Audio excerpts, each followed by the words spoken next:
Hey, what's going on? This is Body Punch Podcast, and my name is Naz. Let's talk about UFC 279.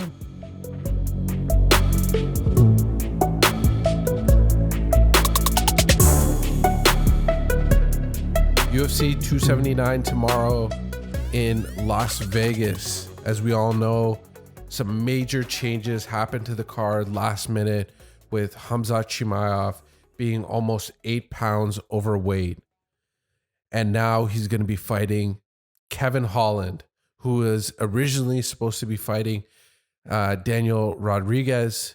He will be fighting Li Jingliang. And now Tony Ferguson is taking on Nate Diaz.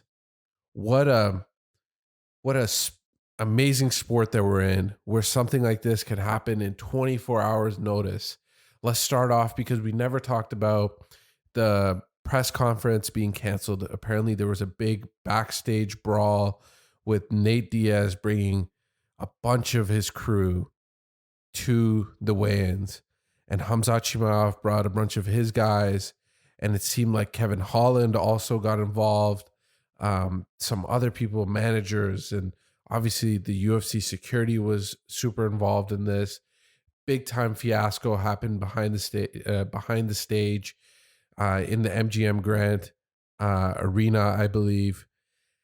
And it really popped off. Dana White had to come out. Kevin Holland answered some questions. Daniel Rodriguez answered a bunch of questions. And at this point, we had no idea what was going on. We had no idea that there was a backstage brawl that ensued.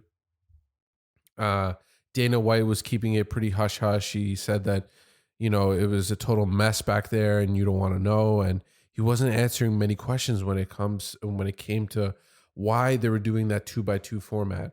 And then all of a sudden they were, trying to roll with it, and it didn't happen. It didn't work out. Security guard came out. He seemed to inform Dana White that, the brawl ensued, and it kept on going on. And at that point, Dana White called it, canceled it. Everybody left. They were mad. They weren't happy about this moment.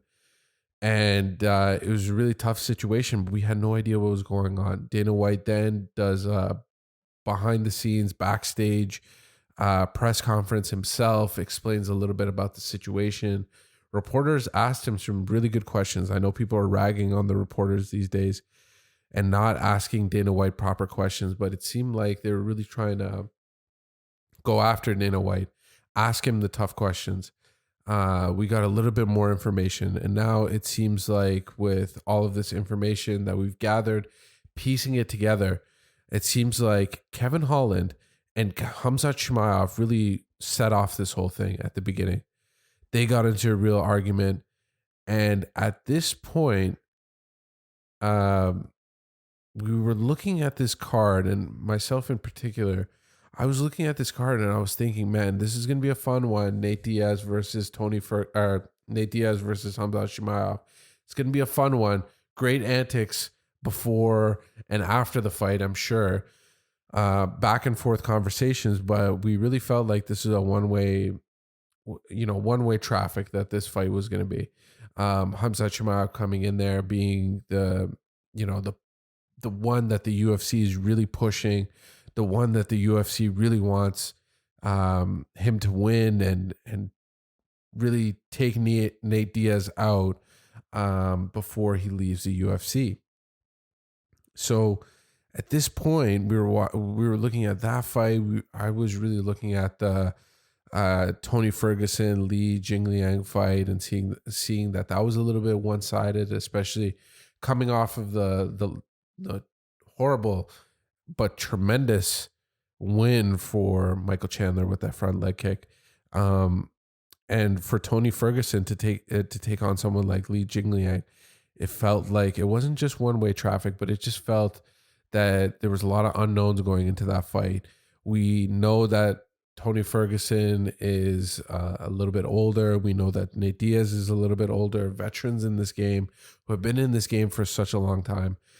But the fights seemed like they were a little bit uneven at some points, meaning that we were all going to still watch, but there were fights that didn't really look like they had much, um, much going, like for example, Nate Diaz versus Tony Ferguson. This has been in the works for so long now. They were supposed to fight so many times. They've talked about it. They've even, I believe, they booked it once. And this is a fight that makes sense, especially for being Nate Diaz's last fight in the UFC, Tony Ferguson's amazing career. Looking at that and seeing that together, it made a lot more sense than Nate Diaz versus Khamzat Chimaev and Tony Ferguson versus Li Jingliang. The one fight that really made sense, and it's a shame that it's not going to happen, was the Daniel Rodriguez versus Kevin Holland fight. That fight seemed like it was super even. That fight seemed like it was meant to be. It was one of those fights that we were really excited for. I was really excited for in particular. Kevin Holland coming off of the couple fights that he's had, and Daniel Rodriguez coming back from a pretty long layoff to fight Kevin Holland, who just took on Tim Means and Alex and Marvin Vettori. That loss that he had against Marvin Vettori, Derek Brunson, two of the premier wrestlers in that division, to lose against them and then to come back and win against Tim Means, the Dirty Bird, was a great win. And for Daniel Rodriguez to come back, and I've always thought of Daniel Rodriguez, seeing some of the wins that he's had, some of the fights that he's had in the UFC. His boxing is just incredible, for the career that he's had in the UFC thus far. And I really wanted to see him against Kevin Holland. Just taking on Kevin Lee, taking out Mike Perry. Having a pretty good run thus far. Daniel Rodriguez versus Kevin Holland was one that I was really looking forward to. But after seeing the ceremonial weigh-ins, the funny part is that seeing most of these fighters' faces and seeing the way that they were reacting was really interesting. We've seen some last minute, switch ups, like Ali Quinta versus Habib Nurmagomedov. We've seen other ones like Anderson Silva versus DC. We've seen a bunch of them, but seeing 6 fighters jawing at each other at one point, and then now Nate Diaz versus Tony Ferguson, Khamzat Chimaev versus Kevin Holland, that one has a little bit of fire. Li Jingliang versus Daniel Rodriguez, that one is, the fight that Kevin Holland was about to have with Daniel Rodriguez was going to be fireworks in terms of the trash talking and all that kind of stuff. But, Kevin Holland brings that to most of the fights that he has. But now Daniel Rodriguez versus Lee, it seems like, it's going to be very cordial, but, it's again, now that I'm talking about this fight, it seems like Lee out of all of these fighters is the one that somewhat, lost the most. He was going to take on Tony Ferguson, who, like I said before, an older Tony Ferguson, someone just coming off of a loss, El Kakui being 38 years old, having the injuries that he's had, the 4 losses to Justin Gaethje, Charles Oliveira, Dariush, and Michael Chandler, all of them, TKO, 2 decisions, and 1 major KO. It seemed like Lee was kind of licking his chops, really seeing that this fight was one that could elevate his status in the UFC, taking on a top name in the UFC like Tony Ferguson, but feeling that he had a real edge. It's, I would, good on all these fighters for, keeping the card rolling. I know Kevin Holland and Khamzat Chimaev are probably super happy that they're fighting each other after the back and forth that they had behind the stage. But, Nate Diaz seemed like he was super in control in the moment. He made weight. he looked like he was, on the moon. He was 100% listening inside, knowing what was going on, getting the inside scoops and knowing what was happening with Khamzat Chimaev. 100%. He felt like he was really in control of the moment. He felt like he was the master puppeteer of UFC 279. And then for him to get this fight against Tony Ferguson, what a way to leave the UFC. For them to put a literal, almost hit on Nate Diaz by sicking Khamzat Chimaev on him, who at the time, don't forget, our memories are so short. Khamzat Chimaev taking out Lee, taking out, Gerald Mershaw, taking out all these fighters, being our favorite fighter in that moment, being at the apex of his career, taking on wrestling matches outside of the UFC and doing all this great stuff. We were falling in love with this guy. And then one fall from grace, the way that he acted at the weigh-ins, smiling, laughing it off, posting memes right after, talking about how Darren Till, jokingly had something to do with this. And he's now being booed off the stage at the weigh-ins. I don't put much when it comes to the way people look at weigh-ins, the way that they act and all this kind of stuff. I don't put much weight into that, but it can't feel nice when, thousands of people are booing you off the stage. And a couple days before, they were all singing your praises and saying that you're going to take out the beloved Nate Diaz. It can't be nice. But now look at Nate Diaz taking on Tony Ferguson, who it seems like this is a match made in heaven. These are two guys that are meant for 5-round fights, meant to cause chaos. This is going to be one of those bloody, bloody fights. And then Khamzat Chimaev versus Kevin Holland, even though I felt like the Daniel Rodriguez versus Kevin Holland fight would be a lot more even and something that I would want to see when it comes to Kevin Holland's career in the future.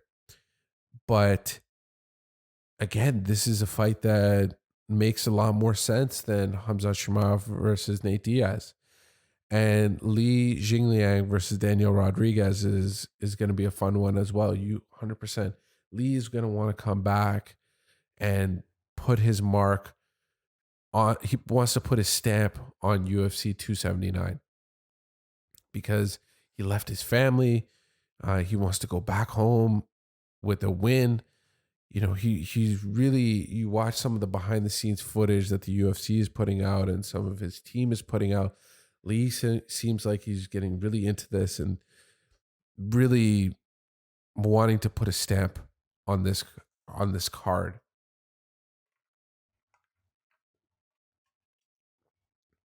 And the rest of this card in Vegas at UFC 279 is not too bad. I mean, it seemed like some people were having some issues making weight and stuff, but we got guys like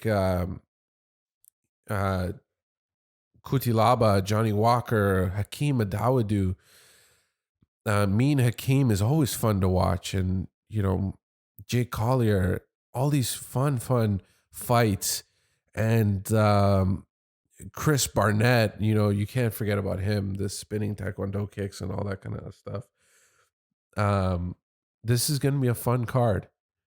And this added drama that, the reporters kept on asking Dana White. They asked him twice. They asked him one time, they said, do you think that this makes this a lot more interesting? And Dana didn't want to show his hand, but obviously this kind of stuff garners so much interest, especially with the way that the way that people follow Nate Diaz's career, the way that people admire what the Diaz brothers do. When you see Nick and Nate get onto the stage at the weigh-ins, at the ceremonial weigh-ins, and you see Nate Diaz and his brother, the crowd goes nuts. And now Tony Ferguson versus Nate Diaz, I think this is going to be a lot more a lot more of a fun fight. And kudos to the UFC to make this happen. I mean, you can talk all you want, but they made this happen. You can see on their website already. It's not Khamzat Chimaev versus Nate Diaz. It's Diaz versus Ferguson now. And changing all the website stuff, the graphics, all of this. And I feel honestly, yeah, it does. I feel bad that Nate Diaz has to go through all of this and switch opponents and all that kind of stuff. But for Khamzat Chimaev to have this moment and for all of that to be taken away from you, UFC pay-per-view main event, and you miss weight, you're causing fights in the back. I mean, you can't be in the good books of the UFC. He's really got to put it on. He's really got to do something special at this fight. And you only get so many like, things to break before the UFC kind of starts, coming after you and starts talking to you about this kind of stuff. So this is going to be a fun fight. It's going to be a fun fight card. The fighters are ready. Everybody's ready. I mean, this one is going to go down in the history books. Maybe the first, well, it is the first, but maybe the only time that something like this is going to happen. And how poetic is it that it's happening on a Nate Diaz pay-per-view card? Nate Diaz's final fight. Dana White was doing an interview with TMZ, and I'll leave with this. It seemed interesting to me that Dana White wasn't commenting about that stuff for a long time. He wasn't saying Nate Diaz was going to finish up his career in the UFC. He wasn't mentioning it at all. But in that interview, Dana White spilled it. He said that for Nate Diaz's last fight, he's going to be taking on Tony Ferguson. So I think it really cements that. It really tells us that Nate Diaz is for real about this. And whenever Nate Diaz says something, he's for real about it.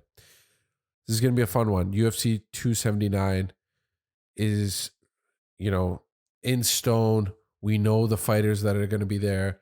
Hopefully everything still goes through and nothing else crazy happens, and we're able to watch these great fights and to watch these great fighters.